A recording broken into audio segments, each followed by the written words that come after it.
My self Mukund Verma. आज जो हम लोग डिस्कस करेंगे वह क्लास 10th का ट्रिग्नोमेट्री का सेकेंड पार्ट होगा। पिछले पार्ट में हम लोगों ने पढ़ा था कि ट्रिग्नोमेट्री क्या है। मेनली हम लोग क्या करते हैं कि राइट ट्रायंगल के से रिलेटेड, इसके एंगल और साइड से रिलेटेड क्वेश्चन को हम लोग इस पार्ट में हम लोग सॉल्व करते हैं। हम लोग आगे बढ़ेंगे। इससे पहले छोटा सा मेरा रिक्वेस्ट है जो मेरे लिए है, please subscribe my channel Laulin tutorial. मेरे चैनल लॉलिन ट्यूटोरियल को सब्सक्राइब करें, लाइक करें और ज़्यादा से ज़्यादा शेयर करके मुझे मदद करें। आइए हम लोग अब अपने क्लास में चलते हैं। किसी भी ट्रायंगल के 6 पार्ट्स होते हैं, 3 एंगल और 3 साइड। 3 एंगल और 3 साइड हम लोग पिछले क्लास में इस बात पर डिस्कस किए थे। एंगल के विषय में हम लोगों ने डिस्कस कर लिया था कि एंगल बी क्या है, 90 डिग्री है। एंगल ए और एंगल सी यह दोनों एक्यूट एंगल है। जो भी लोग पिछला वीडियो नहीं देखे होंगे प्लीज पहले उसे आप देख लें, इससे आपको ज़्यादा समझ में आएगी। इसके बाद हम लोगों ने डिस्कस किया था अबाउट हाइपोटेनस। ट्रायंगल के 3 एंगल का चर्चा करने के बाद हम लोग इसके साइड्स के विषय में हम लोग समझ रहे थे। इसमें 3 साइड होते हैं, एक हाइपोटेनस, एक परपेंडिकुलर और एक बेस। तो हाइपोटेनस को हम लोगों ने समझा था, हाइपोटेनस को हम लोग समझ चुके थे।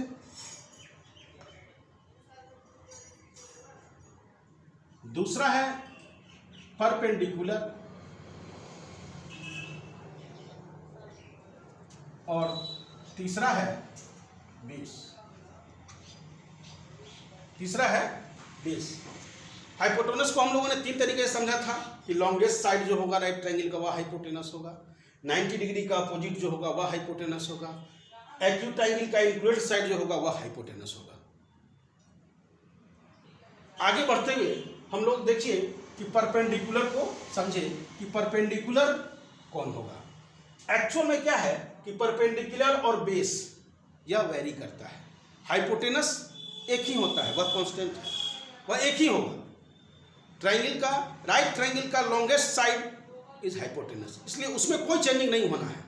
चेंजिंग किसमें होगा, कभी परपेंडिकुलर ये हो जाएगा, कभी परपेंडिकुलर ये हो जाएगा। क्यों होगा? क्योंकि आप देखेंगे क्या आप इसी चीज को लिख सकते हैं, A B perpendicular B C और बी सी परपेंडिकुलर भी ए बी लिख सकते हैं।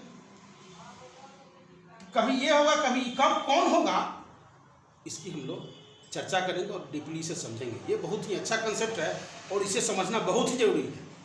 क्या है कि जब हम एंगल सी वाले एक्यूट एंगल की चर्चा करेंगे, जब एंगल सी के लिए हम चर्चा करेंगे तो एंगल सी का जो अपोजिट होगा वह परपेंडिकुलर होगा। एंगल सी की चर्चा करेंगे जब हम लोग डिस्कस करेंगे for angle C.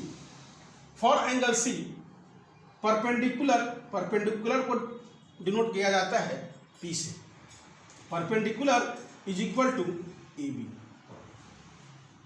Perpendicular is equal to A B. जिस एंगल की चर्चा हो रही होगी उसके ठीक सामने का जो होगा वही उसका परपेंडिकुलर होगा। एंगल ए के लिए परपेंडिकुलर कौन होगा, बी सी हो जाएगा। एंगल सी के लिए परपेंडिकुलर ए बी होगा, बट एंगल ए के लिए परपेंडिकुलर बी सी हो जाएगा। और एंगल सी के लिए बेस कौन होगा, जब यह हाइपोटेनस हो गया, ये परपेंडिकुलर हो गया, तो बेस ऑलरेडी बीसी होगा। बीसी की एक और पहचान है कि आप जिस एंगल के विषय में चर्चा कर रहे हैं तो ये एंगल और 90 डिग्री का इंक्लूडेड साइड जो होगा, जिस एंगल के विषय में आप बात कर रहे हैं, फॉर एंगल सी बात कर रहे हैं, तो क्या होगा, एंगल सी और 90 डिग्री के बीच का जो होगा वह बेस होगा। For angle C base equal to BC हो जाएगा।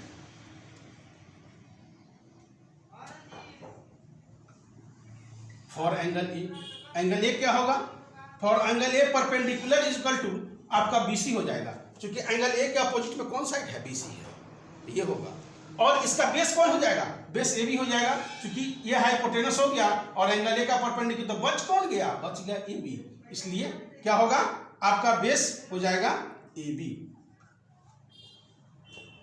इसका दूसरा तरीका भी क्या कि जिस एंगल की हम लोग चर्चा कर रहे हैं और 90 डिग्री का इंक्लूडेड साइड, ये एंगल की चर्चा कर रहे हैं एंगल ए की, और इसका और 90 डिग्री का इंक्लूडेड साइड कौन है, AB है। तो क्या होगा, इसका बेस कौन हो जाएगा, तो AB हो जाएगा। एक ही ट्रायंगल में आप देख रहे हैं कि परपेंडिकुलर और बेस चेंज कर रहा है। इसको हम लोग ध्यान देके करेंगे। आइए इसको नेक्स्ट तरीका से भी समझते हैं, एक दूसरे एग्जांपल से भी समझते हैं हम लोग। क्या एक दूसरा ट्रायंगल हम लोग फॉर्म करते हैं, बनाते हैं और फिर उससे समझते हैं कि क्या होगा। देखिए एक डायग्राम मैंने ऐसा बनाया, यहां पे 90 डिग्री फॉर्म हो रहा है, यह एक राइट ट्रायंगल हुआ, यह एक राइट ट्रायंगल हुआ, ABC। एंगल बी पे 90 डिग्री फॉर्म हो रहा है, एंगल बी पे 90 डिग्री फॉर्म हो रहा है। इस ट्रायंगल राइट ट्रायंगल में एंगल बी पे 90 डिग्री फॉर्म हो रहा है, तो एंगल बी के अपोजिट 90 डिग्री के जो अपोजिट होता है दैट इज हाइपोटेनस। ये तो क्लियर है कि आपका एच कौन है, हाइपोटेनस कौन है, AC है। हाइपोटेनस क्लियर है कि हाइपोटेनस कौन होगा, तो AC होगा। अच्छा, अब बात करें कि हम लोग एंगल ए का एक प्रॉपर नाम दे देते हैं थीटा, और एंगल सी का प्रॉपर नाम दे देते हैं अल्फा। थीटा और अल्फा ये क्या है, ये दोनों एंगल के लिए यूज किया जाता है, एंगल के डिनोशन के लिए यह यूज किया जाता है।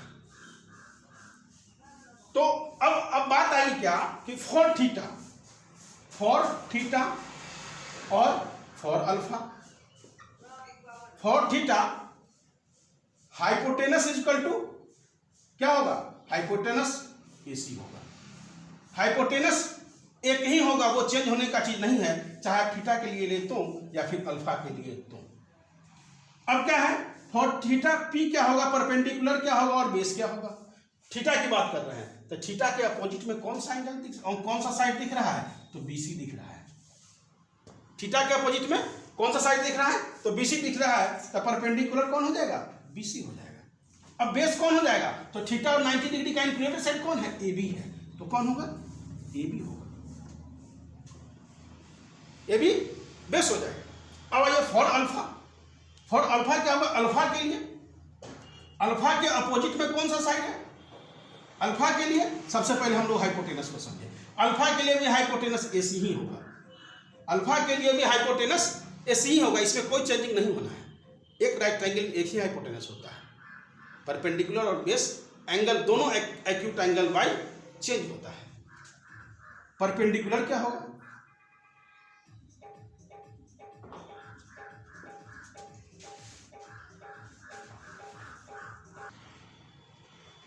For alpha perpendicular. For alpha perpendicular क्या हम लोग समझे कि अल्फा के अपोजिट जिस एंगल की हम लोग चर्चा कर रहे हैं उसके अपोजिट में कौन है, इसके अपोजिट में AB है, तो क्या होगा, इसका परपेंडिकुलर कौन हो जाएगा, AB हो जाएगा।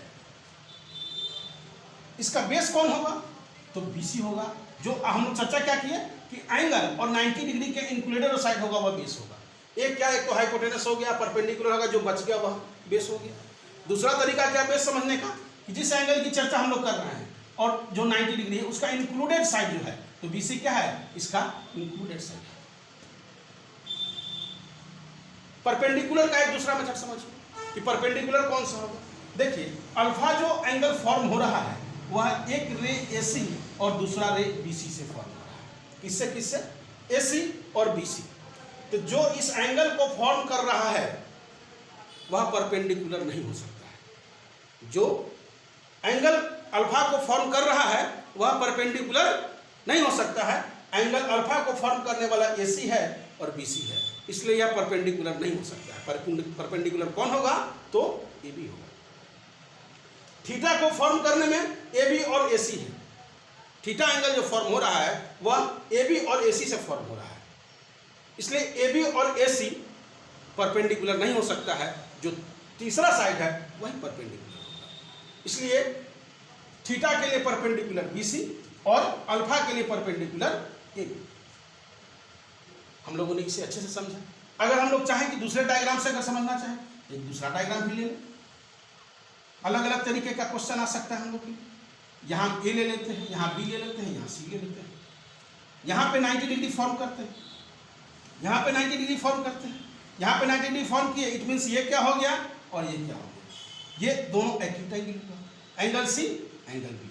हम यहाँ पे ले लेते हैं बीटा और गामा, बीटा और गामा। अब देखिए कि बीटा और गामा के लिए क्या हो सकता है।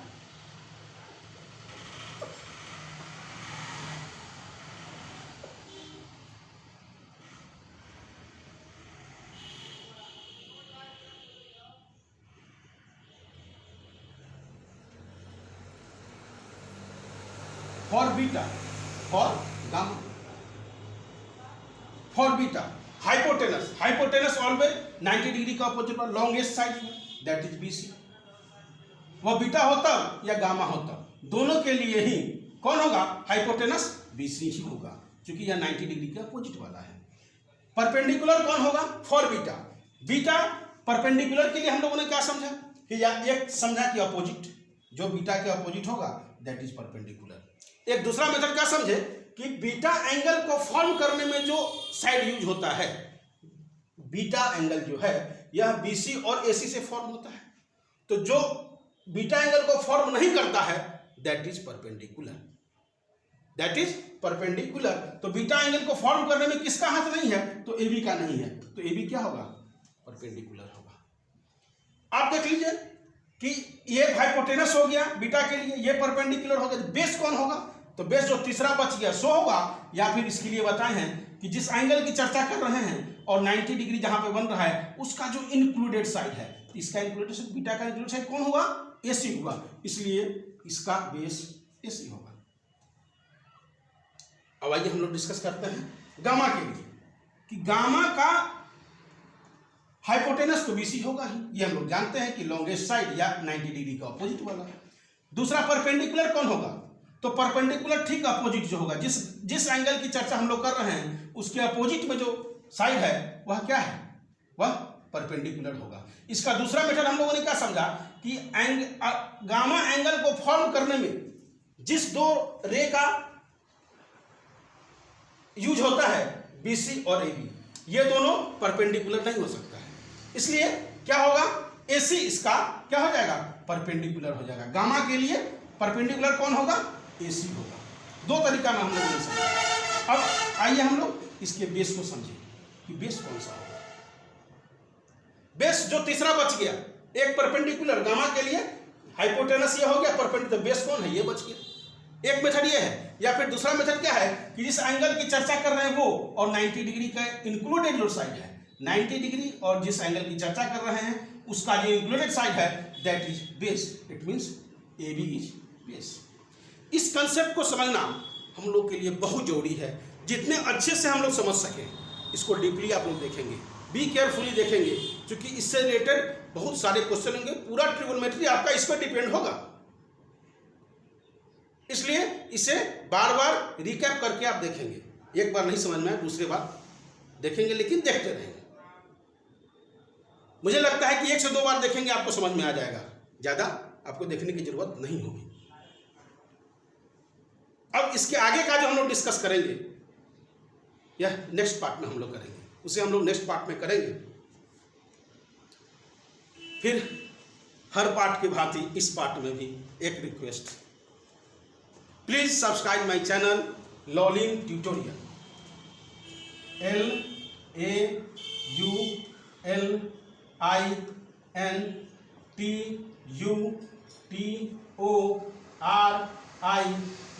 LAULINTUTORIAL, Laulin tutorial. मेरे इस YouTube चैनल लॉलिन ट्यूटोरियल को सब्सक्राइब करें, लाइक करें और ज़्यादा से ज़्यादा दोस्तों में शेयर करें। Okay, thank you.